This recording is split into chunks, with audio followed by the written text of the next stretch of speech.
Well, I decided to go to 3D printing around it, in case you can't tell.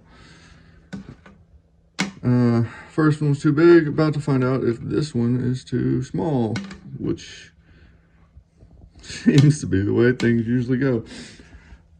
But I don't know yet. We'll see. Look at this.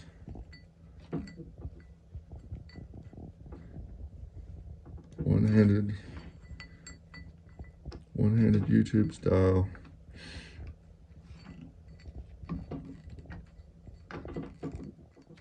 Oh, come on.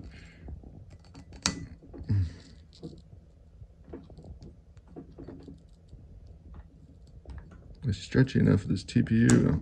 I think I can get it around there with 2 hands. I just don't know if that's going to be too tight. I don't know how tight the original belt was because it was basically falling apart. Okay, I'll be back. Okay, just use 2 hands to push it around there. Still not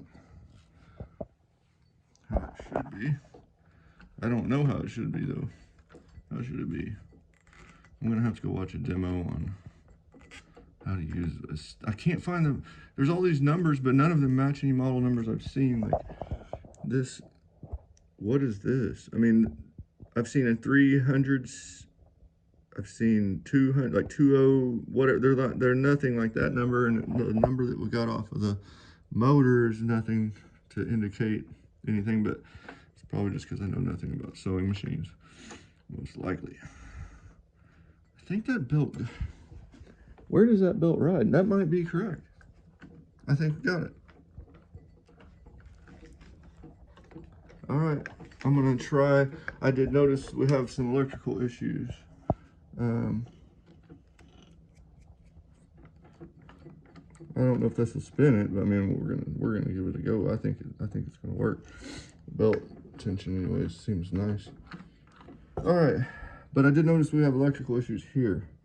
This is super crusty, and I think that's just super not cool. We're gonna have to take these wires out, take this light off from there, and then probably just follow these cables.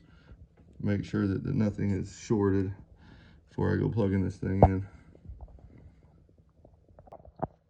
So I just managed to remove the whole motor and mount, and look at these wires.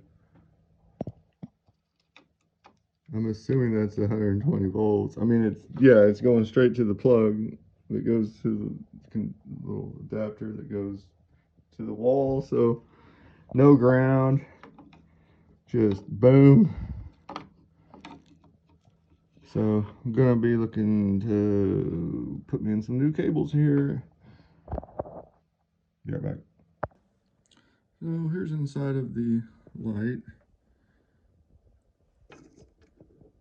It is so rotten all the way right up there, so I'm just gonna, I don't want to cut this off. Find us some new cable here. One-handed, it's terrible. But I'm gonna, either got this black stranded, seems at least as thick as that. I don't know what number this is. That should be all right, but I do have this nice thick audio cable here that's shielded, and I want to say it's comparable in thickness. Let's see, it's blah blah blah, shielded, 97% copper.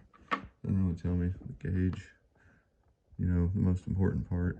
Anyhow, going to cut this completely off and then solder on some new cabling. Gonna have to get some needle nose or something to unscrew these. I guess you're supposed to, this was made to unscrew with your fingers, but it is nasty in there. Anyways. Okay, so light is fixed. About to put that back together. Just wanted to show it before I put it together. But okay, back together. Didn't short with the meter, but this is so scary.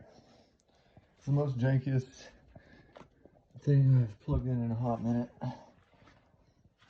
I had 0 resistance at... What part do I want to touch?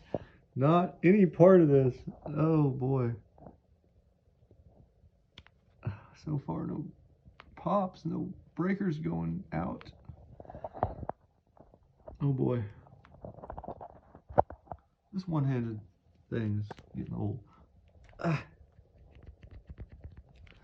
Okay, now the question is, will the breaker blow when I flip the switch? And I do not want to touch this thing with my hand. I'm going to do some wire strippers. I'm going to push this switch over and see if it chooches as the internet lore goes. Oh boy. Oh, it chooches. Oh yes. Still a little afraid to touch it, but I think it's safe. I'm gonna put the belt on and see if we can get some more chooching. Okay. Here goes nothing, kitty. Oh yeah. 3D printed belt. We're rocking and rolling. New wiring. The light didn't work, but I think I just need a bulb. I think the bulb's bad because I redid all that in there. Should work. To be continued.